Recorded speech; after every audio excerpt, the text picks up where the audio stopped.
It is now my pleasure to introduce today's officiating officer, Lieutenant Colonel T.C. Moore. Thank you, Sergeant Michael. Colonel Smith, Mr. and Mrs. Moore, the Moore family, Brian, everyone, thank you for this opportunity to come here and talk to you today to capture a career. It is indeed an honor to be asked to come and do a ceremony like this.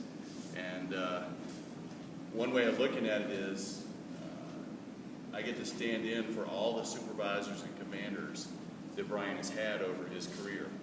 If you think about it, in the military, you can run through a supervisor as much as once a year. Sometimes you might see 2 years out of them. So on average, in a 20-year career, you probably had 15 supervisors that had to take the time to write an annual performance evaluation. And I think in your case, I counted up nearly 15 direct supervisors that have had the pleasure of overseeing you. A commander goes every 2 years, so you've had at least 10 commanders. So you think all those people got to watch Brian grow from an airman to a master sergeant, but they're all scattered. But I get to take the opportunity to pull together the thoughts. I go back and I look at the record, I pull up their comments.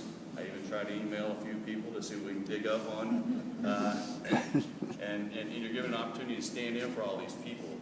And it's also a challenge to pull together this story, because for most of us, we interact with the military and for an assignment, and then we move on. So you don't really get to see someone's whole career. Now, Bridget, in this case, has seen the ups and downs, the good and bad of the whole career. But for most everybody else, we see little bits and pieces of what Brian accomplished. And heck, for Brian, he probably doesn't look back a lot. But now here's an opportunity to see just what his journey was and how amazing it was. And so I thank you for that opportunity to do that. And let's get it started. That journey started, evidently, in Monroe, Michigan. Which I looked it up on Google, it basically looked like southwest Detroit, if it's correct, on the banks of the Huron River. And he graduated from Flat Rock High School a little over 20 years ago, I guess. And so I asked him, well, what made you decide to come into the Air Force? And he said, well, Dad served, 2 grandfathers. One had served in the Army and actually fought in the Battle of the Bulge in the European theater operations. Another grandfather had served in the Navy in the Pacific. So military was in his family, in his blood. But he also admitted that he kind of wanted to get out of a small town, get started on life, and maybe move somewhere warm. So then I said, okay, so there's the reason you're in the Air Force. Why security forces, which is his first job. The cops of the Air Force, but we'll explain why they're not just the cops. And he admitted waiver, ASVAB waiver, right? I'll let him explain that to you, but he also told me that the recruiter did a great job at sticking him in a room with a bunch of hoorah videos that made the security forces look like the most seriously gung-ho people in the world, right? And I got to do that. I got to go do that. So that's when Brian finds himself going down to Lackland in 1992 for a little basic military training. He followed up with the Security Forces School there at Lackland, distinguished graduate, I believe, honor graduate. And then made a trip across the country to Fort Dix, New Jersey for a little Air Base Ground Defense School. That must have been some fun, huh? Cold in New Jersey. I thought we were going somewhere warm. Yeah, so about that warm thing. His first assignment then after completing all these schools is Elmendorf, Alaska, where he's going to be a cop, but it's more than a cop. When you're talking about the Air Force's security forces, people will call them the cops, but they're more than that. You have the standard cop things in Brian's record. There are certainly numerous mentions of intoxicated drivers, drunk people, fights, but cops don't have to provide the defense for an Air Force base installation and go out on patrols in the cold, especially in Elmendorf. They don't get to respond to explosives incidences usually, which was something that Brian responded to as a young airman. He responded to a major C-130 fuel spill first on the scene. So just giving an impression that security forces do a lot more than cops. They are the face of an installation, obviously working at the gate, and Brian did a great job at that. Several comments about his military bearing, wanting him on the gate, wanting him to escort DVs because he had that military bearing. He took pride in it, and in that small manner contributed to Elmendorf evidently getting the Commander's Installation Cup or the CIC.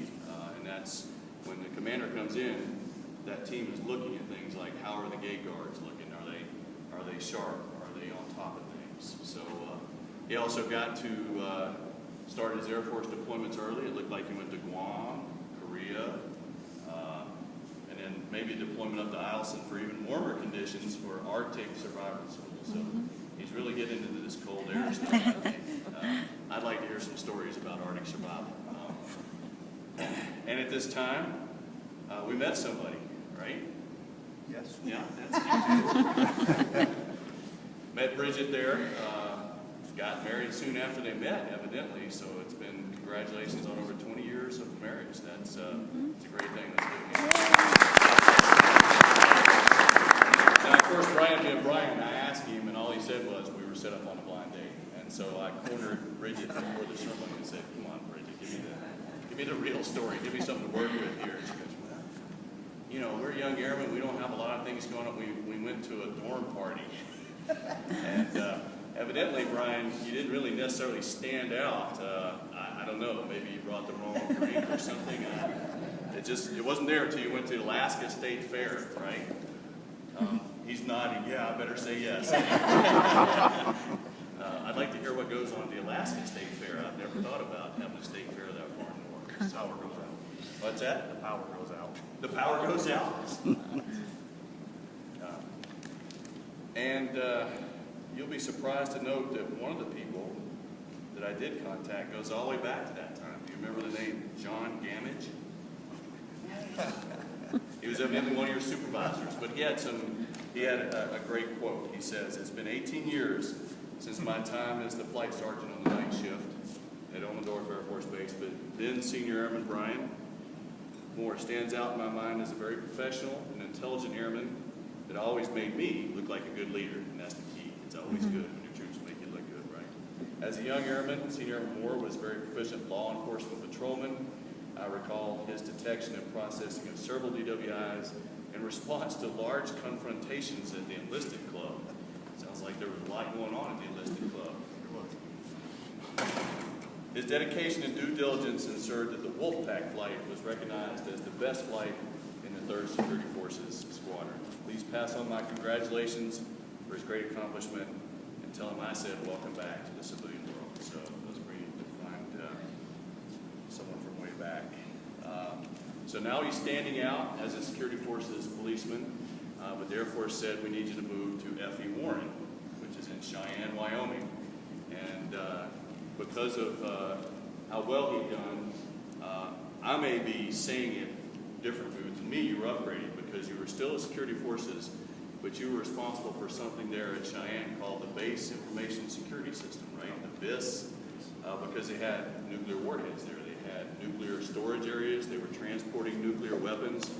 And so they installed this security system to help monitor all this nuclear weaponry. And they sent Brian to a special school for this BIS operators, and evidently he just aced every one of the tests, which always confused me since you said you were wavered with. Evidently he figured out how to take Air Force tests, and I don't mean to belittle. You were constantly noted as the highest scoring on the tests. You were tested in an interesting situation. You had the nuclear weapons, and he was monitoring, and there was an apprehension, but it wasn't criminal element. It wasn't it was actual Air Force personnel who were not following procedure. I assume might have been officers since they were at the nuclear facility. And the way it read was that he had to go and approach and take down these Air Force personnel because they were not following procedure. That's what it said in your EPR. So, however it came out, that's an interesting situation to have to go and apprehend other Air Force personnel because they're not following procedure, and you were recognized for that. At the same time, you're still big on air-based defense. You led a team for the Crow Creek Challenge.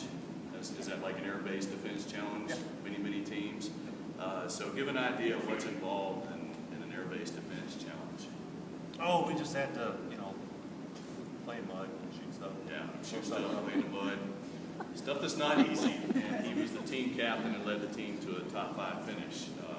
So he's still, while he's doing this new nuclear security, he's still knocking it home with the air-based defense. You're still doing a great job with the regular patrol duty.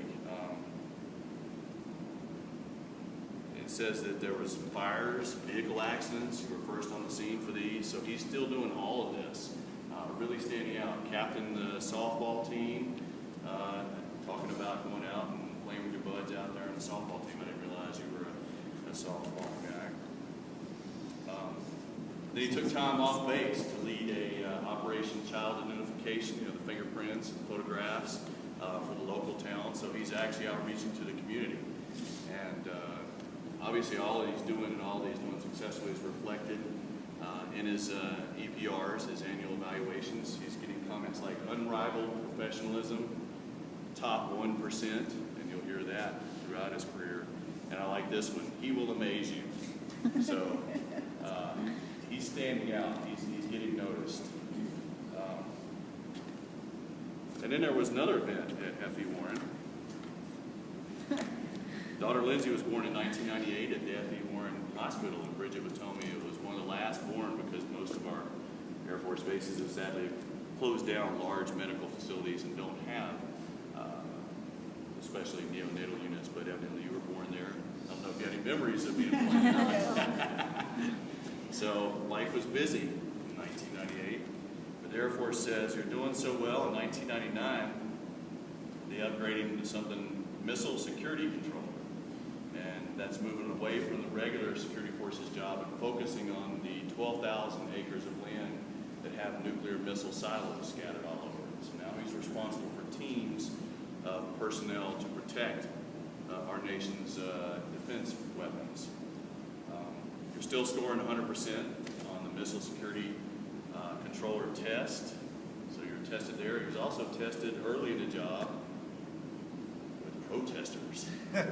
So he had to go out and handle a group of protesters that were attacking a Minuteman III missile facility.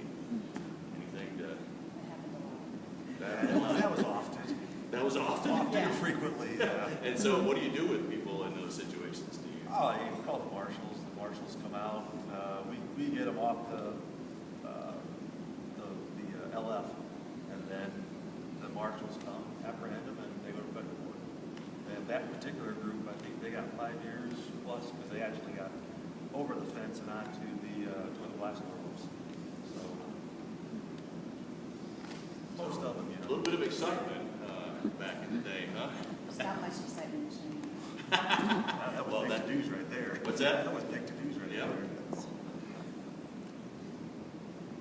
They also tested you by saying, how about you figure out some technology for us? It said you investigated a new GPS system to help keep track of where people were.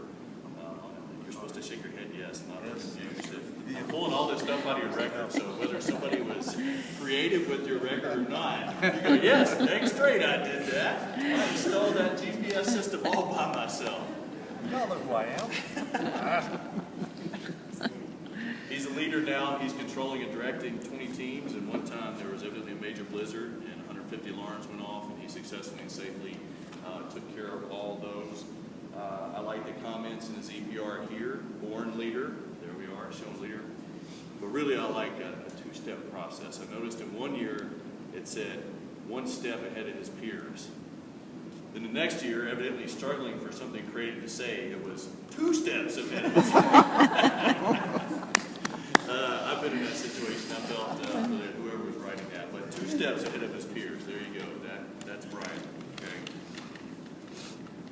So after 9 years of security forces, the story is he was all ate up at the beginning, but evidently after 9 years, the fire may have gone out a little bit, and unfortunately the Air Force continues throughout all of our careers and those before us to overman positions, underman them, and They'll retrain you